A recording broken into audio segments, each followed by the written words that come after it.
Notícias. Antena Nova. Informação de proximidade.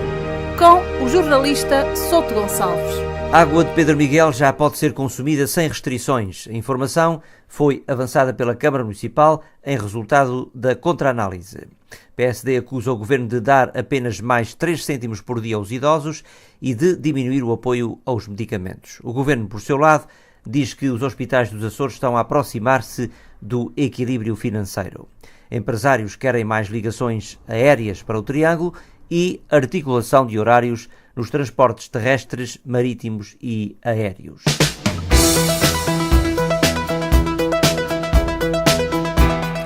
A Câmara do Comércio e Indústria da Horta defende a necessidade de a revisão do caderno de encargos de transporte aéreo entre os Açores e o continente contemplar mais ligações com as chamadas Ilhas do Triângulo.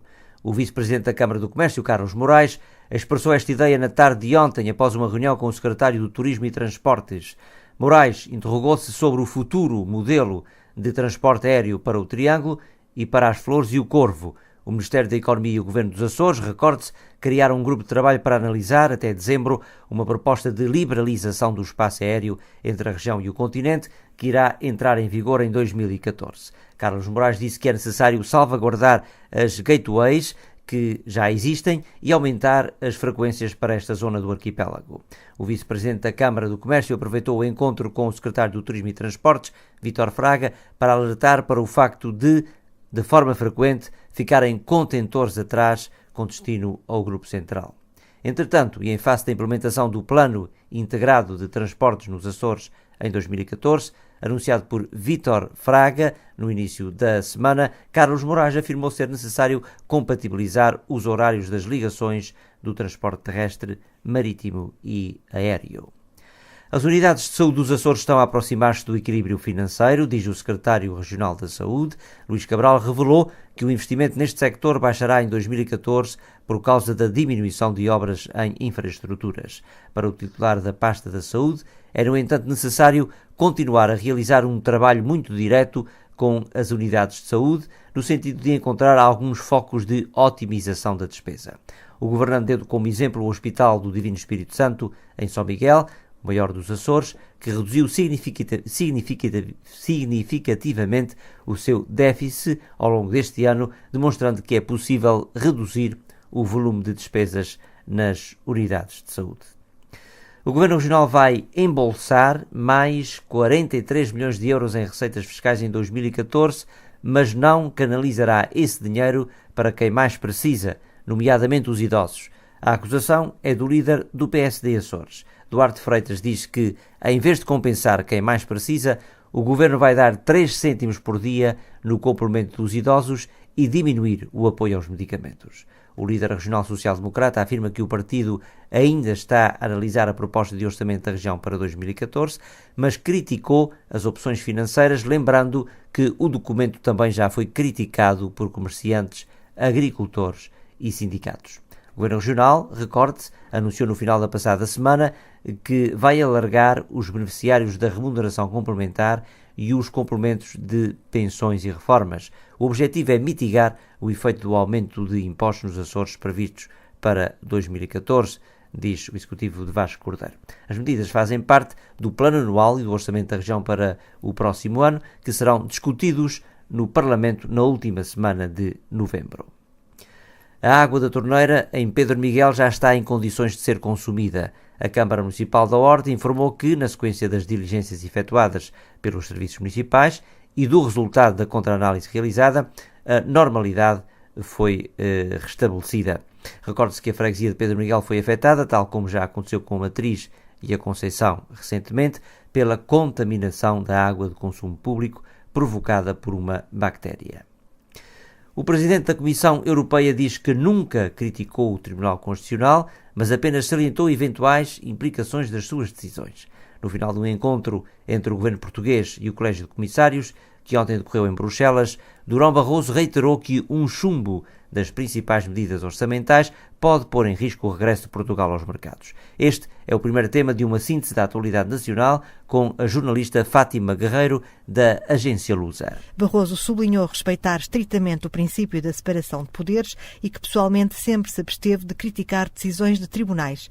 O presidente da Comissão Europeia defendeu ainda a necessidade de um amplo consenso político e social em Portugal, advertindo que é essencial que na reta final do programa de assistência o país não deite tudo a perder. Portugal assumiu determinadas obrigações perante a União Europeia, perante o Fundo Monetário Internacional. É importante que não haja quaisquer dúvidas quanto a esse cumprimento das obrigações. Nesta reta final do programa, é essencial que Portugal não deite tudo a perder.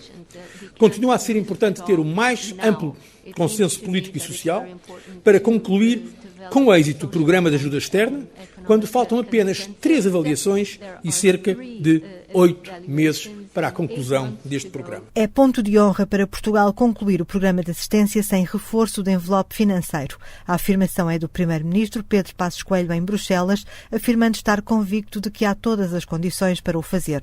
Nós mantemos toda a ambição de poder concluir este programa de assistência dentro do tempo que estava previsto e sem reforço de envelope financeiro. Isto para Portugal é um ponto de honra. Nós queremos concluir o nosso programa atingindo as metas a que nos propusemos, de forma a reganhar condições de acesso a mercado. Passos Coelho manifestou também satisfação por a taxa de juros da dívida de Portugal a 10 anos ter voltado a descer para valores abaixo dos 6%, dizendo esperar que tal constitua um bom augúrio. O Primeiro-Ministro referiu-se à trajetória descendente das taxas de juros da dívida, que disse ser um dos elementos que melhor espelha a confiança do mercado. Uma delegação do governo português, composta por 6 ministros e encabeçada pelo Primeiro-Ministro Pedro Passos Coelho, reuniu-se hoje em Bruxelas com a Comissão Europeia, liderada por Durão Barroso, com o programa de ajustamento no topo da agenda.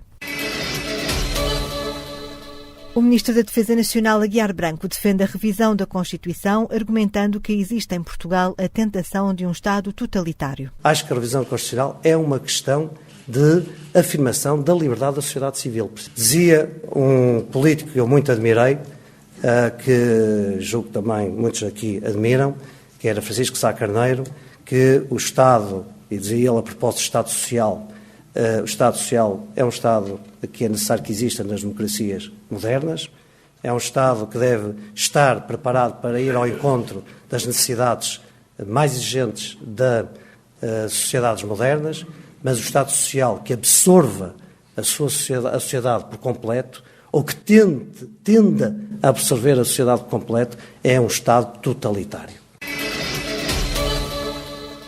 Está lançada mais uma polémica entre o Ministério da Educação e os sindicatos do setor.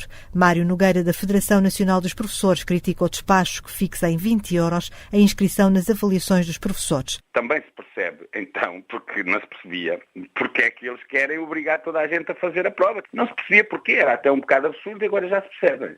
Já se percebe que eles queriam ir sacar dinheiro ao bolso das pessoas e, portanto, queriam-nos lá todos para fazer umas massas. Portanto, isto é uma vergonha. Por seu lado, João Dias da Silva, da Federação Nacional de Educação, diz que está a estudar formas de contestar legalmente o pagamento de taxas para a inscrição na avaliação dos professores contratados. Vamos estudar a forma de também combater esta imposição de um pagamento em cúmulo ainda de pagamento de uma taxa para a realização da prova. Por um lado, o Ministério mantém a intenção de concretizar uma prova que continua a não ter qualquer fundamento, que não faz sentido. Foi a síntese da atualidade nacional com Fátima Guerreiro, da Agência Lusa. Emprego é prioridade dos novos incentivos. É o título maior da edição da manhã de hoje do Incentivo, que cita o Vice-Presidente do Governo, Sérgio Ávila. E agora boas notícias do tempo. Para hoje, período de céu muito nublado com boas abertas, aguaceiros fracos, especialmente na madrugada, vento norte moderado, 20 a 30 km por hora, tornando-se bonançoso, 10 a 20 e rodando para noroeste. Mar Cavá tornando-se de pequena vaga e ondas noroeste de 3 a 4 metros. Para amanhã, período de céu muito nublado com boas abertas, vento do quadrante norte bonançoso, 10 a 20 km por hora, enfraquecendo 5 a 10, mar de pequena vaga tornando-se encrespado e ondas noroeste de 4 metros, diminuindo para 3 metros. As temperaturas serão um pouco mais baixas do que nos últimos dias, entre 14 e 18 graus a temperatura do ar e 19 a água do mar. A atividade sísmica continua inexistente aqui à volta da Ilha do Faial. Há 44 anos, um violento temporal derrubou a cruz do monumento da Espalamaca à Imaculada Conceição, conhecido popularmente por a Santa. Foi no ano de 1969. Lembro que as notícias e os programas de informação da Antena 9 podem ser escutados em diferido no blog jornalista Soto antena9.blogspot.pt. As notícias vão para o ar às 9h15, 11h15 e 13h15 de segunda a sexta-feira. Hoje é dia do programa Nu e Cru, que começa às 9h30. Os temas em foco são a qualidade da água potável no Concelho da Horta, a ação do Governo Regional no quadro da crise e as rescisões na função pública. Antena 9. Informação de proximidade.